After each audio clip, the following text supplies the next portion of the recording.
Des bornes de recharge pour véhicules électriques comme celle-ci, il n'en existe actuellement qu'une dizaine sur la commune nouvelle d'Annecy. Et pour accélérer le développement de la filière électrique, le CIAN et la commune nouvelle ont donc décidé de tripler le parc actuel. D'ici à la fin de l'année, plusieurs nouveaux points de recharge seront implantés, notamment dans des quartiers de la ville historique d'Annecy. Ils seront répartis de manière à ce qu'en tout point de la ville, on puisse trouver un point de recharge. Et on rappelle que parallèlement à ça, dans le parking de la préfecture, le parking qui est autour de Bonlieu, dans ce parking en ouvrage, on va trouver 4 points de recharge. Aujourd'hui, on recense à peine plus d'1 millier de véhicules électriques circulant en Haute-Savoie.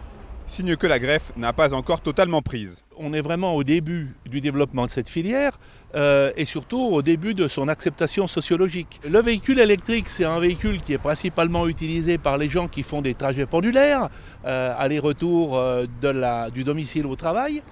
Et donc, la facilité, c'est quand même de faire le remplissage du véhicule pendant la nuit sur le courant domestique pour des sommes qui sont très, très honnêtes. Les bornes existantes en Haute-Savoie, gérées par le CIAN, font partie du réseau e-born qui regroupe les départements de l'Isère, des Hautes-Alpes, de la Drôme et de l'Ardèche. Nous avons conçu ce projet qui permettra d'avoir un réseau commun à tous ces départements et faciliter les communications. Lorsque vous partez de Valence, de Privas ou de Gap, eh bien vous allez traverser Grenoble, vous trouverez des bornes, vous venez en Haute-Savoie et vous trouverez ce réseau. Le recours à l'électrique, ce serait donc une question de temps, car aujourd'hui, les collectivités et les constructeurs jouent pleinement le jeu. C'est par la présence sur le terrain, sur le domaine public, de ces bornes et d'une facilité d'accès et d'une tarification tout à fait attractive que nous allons progressivement amener à changer les habitudes. Plus généralement, c'est la Haute-Savoie dans son ensemble qui devrait bénéficier du développement du réseau électrique. À la fin de l'année 2018, on pourrait compter jusqu'à 150 bornes de recharge dans tout le département. En général, les gens ont tendance à mettre par exemple leur entrée et leur dessert sur un étage et le plat principal sur un autre. Transporter son repas, faire des économies et manger sain, voilà la promesse de l'entreprise Mon Bento à Clermont-Ferrand. Une entreprise qui crée des boîtes alimentaires nomades, plus précisément des bento, venus tout droit de la tradition japonaise, et pour transporter son repas du midi. Cette gamelle nippone datant du XIIe siècle est très populaire en Asie et revisitée depuis 9 ans par une ancienne kinésithérapeute auvergnate. L'intérêt, c'est vrai que de la boîte, c'est de pouvoir la réutiliser, donc qu'elle soit écologique. Quand dans mon ancienne vie, j'étais kinésithérapeute, j'utilisais des packagings jetables, je mangeais des sandwichs, donc c'était pas forcément adapté. Et donc il fallait trouver le bon produit adapté pour ces nouveaux usages nomades. Un design français, des produits de qualité, personnalisables et une faible empreinte écologique, un concept qui séduit le marché asiatique en plein essor et depuis peu les Européens. C'était un choix dès le début de pouvoir produire notre produit principal en France. C'est vrai que c'était pas forcément économiquement faisable. Maintenant, les industries françaises se sont vraiment bien développées. On peut le faire et surtout de produire en France nous permet de réduire encore plus notre empreinte carbone. Donc ça va vraiment dans le sens du développement durable que l'on veut porter. Mon Bento multiplie les initiatives pour développer la demande de ses produits. Ainsi, pour une démarche éco-responsable, elle développe un partenariat avec les restaurants qui proposent des plats à emporter, comme l'atelier Générousse à Clermont-Ferrand, très soucieux de ses déchets, qui tourne avec 26 boîtes consignées pour ses clients. Je voulais aucun emballage. Déjà, je fais du recyclage. Une association vient chercher les biodéchets.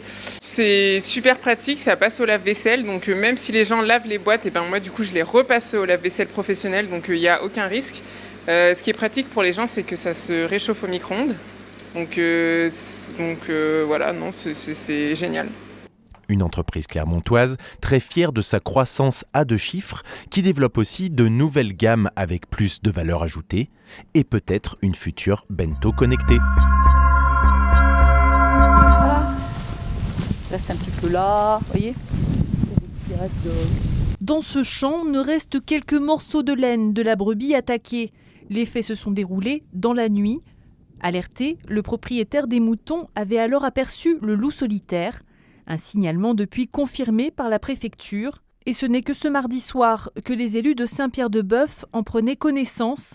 Si le maire se serait bien passé d'une telle information, il n'est pas pour autant étonné de cette présence sur ces terres. On sait depuis quand même longtemps que les loups sont descendus des montagnes.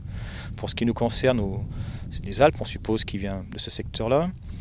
Donc ils étaient identifiés sur Grenoble depuis déjà quelques années. On n'a pas de psychose par rapport à ça. Puis bon, il n'y a pas de raison à ce qu'il y ait une psychose non plus. On n'est pas sur une situation qui est alarmante. Que l'animal arrive sur notre secteur dans des conditions, je dirais c'est presque logique par rapport à la situation de l'animal et sa répartition sur le territoire. C'est sur cet espace où est installé un centre hippique que le loup a fait son apparition, une zone sur les hauteurs de la commune. Ce matin, les habitants prenaient aussi connaissance de l'affaire, comme dans ce salon de coiffure où le sujet du jour était tout trouvé. Ça me surprend qu'il y ait des loups, mais bon, après, est-ce que vraiment ça a été vu ou est-ce que c'était plutôt des gros chiens? Est-ce que je ne sais pas. Mais bon, après, ouais, ça me surprend, mais bon, après, pourquoi pas. Et dans les rues, les avis sont partagés. C'est quand même inquiétant.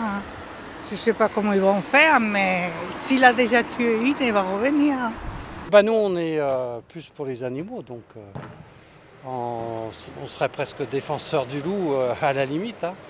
Donc voilà, bon, c'est regrettable pour le mouton, mais bon. Une chose est sûre, c'est une situation nouvelle que vit la commune de Saint-Pierre-de-Bœuf, plus connue pour sa base nautique. Aujourd'hui, elle va devoir faire avec la présence potentielle de loups et attend désormais les retours de la préfecture pour les suites. Vous voulez réduire la taille de vos poubelles, prenez des poules. Ces animaux ont beaucoup de qualités et notamment une. Elles peuvent ingurgiter 150 kg de déchets organiques par an. De quoi séduire certaines communes soucieuses de préserver l'environnement. Caluire a par exemple décidé cette semaine d'offrir gratuitement 2 poules à ses habitants. Je crois que tout le monde doit être conscient aujourd'hui qu'il peut être coacteur pour préserver l'environnement. Et puis, il y a aussi un aspect qui est pédagogique.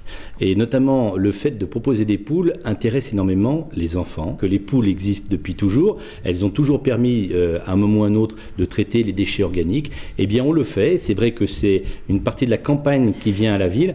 Une mesure que Pierre Bénite prenait il y a 3 ans déjà. Annie a accueilli 2 gallinacés chez elle et elle nous le confirme, elle dévore tout. Tous les restants de table, hein. Quand ma chienne finit pas sa soupe de riz, c'est elle qui l'a fini, avec la viande dedans, surtout ça qu'elles aiment. Elles aiment bien la viande aussi. Des poules qui demandent aussi des soins quotidiens, les communes veillent donc au grain. Nous fournissons de poules, c'est pas pour les retrouver des poules au pot le dimanche, quelques semaines après. Donc il y aura un engagement écrit, une sorte de contrat, si vous voulez, entre les personnes qui prendront des poules et la ville de Caluire-et-Cuire et le suivi de celle-ci. Et en plus de réduire vos déchets, les poules pondent en moyenne 200 œufs chaque année. Rien de mieux pour s'assurer de bonnes omelettes. Quelquefois ça secoue un petit peu, mais on s'habitue en fait. Il faut dire que cette cuisinière ne travaille pas dans un restaurant classique, mais dans le wagon-bar. Ce bus impérial propose de visiter Lyon en 3 heures, tout en dégustant les plats du chef étoilé Jérémy Galvan. Je défends vraiment le tourisme et la gastronomie pour qu'on puisse allier les deux et qu'on n'ait pas que des coins touristiques où on mange mal. Dans le wagon-bar, c'est exactement ça, que vous alliez la balade touristique, visiter les monuments, la ville d'une autre façon à Lyon et bien manger, parce qu'on est quand même à Lyon et on essaie de faire bien les choses. Le chef qui a dû s'adapter au lieu pour élaborer sa carte. C'est toujours ma patte, c'est toujours des associations que j'ai fait, que je fais. Après voilà, c'est des associations qui sont adaptées ici aux contraintes du wagon-bar. Mais on arrive à faire des choses sympas, vraiment sympas aussi dans le wagon-bar, parce que l'outil aussi a été vraiment bien réfléchi. Tout en mangeant, les clients peuvent aussi avoir plus d'explications sur le parcours grâce à des tablettes tactiles posées sur les tables. Ce voyage insolite semble en tout cas avoir déjà trouvé ses adeptes. On mange très bien, il y a toujours quelque chose de très intéressant à voir, des façades qui nous ont parfois échappé. C'est vraiment le côté intime et unique de la promenade et de l'expérience en elle-même. De la déco, enfin tout est vraiment tout pensé, tout est unique. Pour cette balade comprenant un menu en 6 plats, comptez 76 €. Un spectacle exceptionnel pour les amoureux de la petite reine. Et ils sont nombreux à Saint-Étienne à avoir fait le déplacement pour encourager des équipes cyclistes mondiales. Dans cette étape du contre-la-montre, les coureurs s'élancent pour atteindre une vitesse moyenne de 43 km/h, qui fait rêver certains amateurs. On s'imagine qu'un jour on pourra rouler aussi vite qu'eux, mais c'est pas certain. Pour les plus jeunes, cet événement sportif permet de venir admirer leur idole.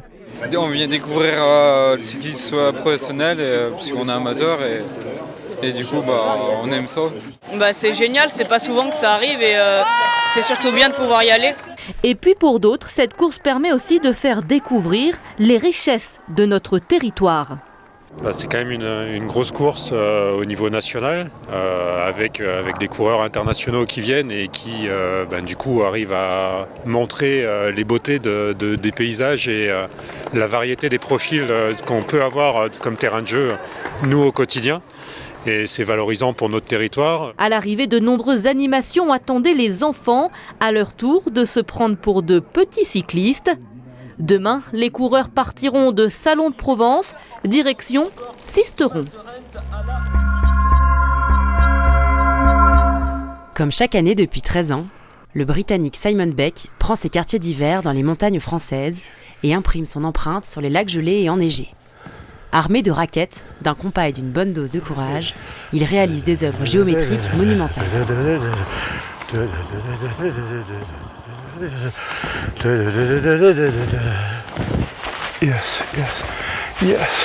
J'ai fait mon premier dessin sur la neige il y a 13 années, aux Arcs, dans le Savoie.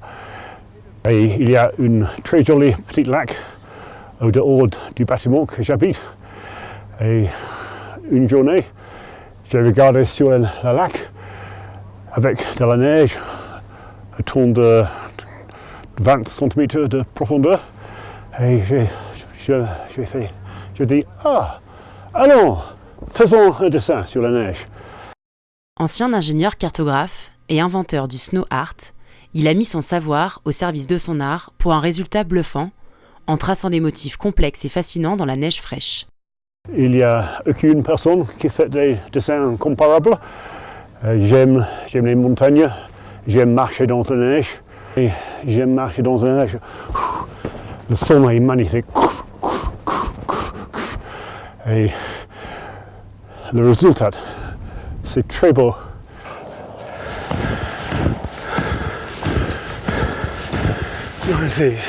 Performance poétique à 2500 mètres d'altitude, Simon Beck mettra plus de 10 heures à venir à bout de son dessin. Un dédale de pas long de 20 km dans la poudreuse qui recouvre le lac Blanc.